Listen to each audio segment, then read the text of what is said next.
আসসালামু আলাইকুম। আজ তৈরি করব কাঁচা আমের শরবত। লাগবে একটি কাঁচা আম। আমটি ছিলে টুকরো টুকরো করে কেটে নিতে হবে। কাটা আমগুলো ব্লেন্ডারের মধ্যে দিয়ে দেব। 2টা কাঁচামরিচ, পুদিনা পাতা 2 থেকে 3টা, ফ্রেশ পুদিনা পাতা, চিনি 2 চামচ, পিঙ্ক সল্ট 1 চামচ অথবা লবণও দিতে পারেন, পানি হাফ কাপ। সবকিছু খুব ভালোভাবে ব্লেন্ড করে নিতে হবে।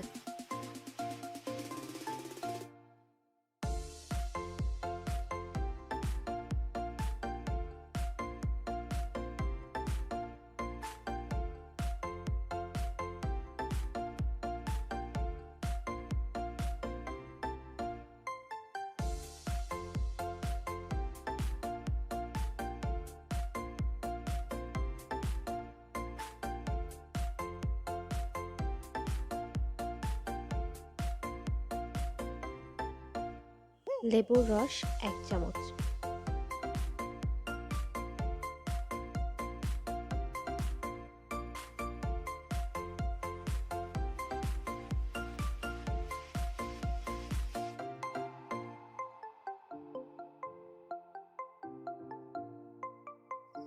এক ঘন্টার জন্য ফ্রিজে রাখতে হবে।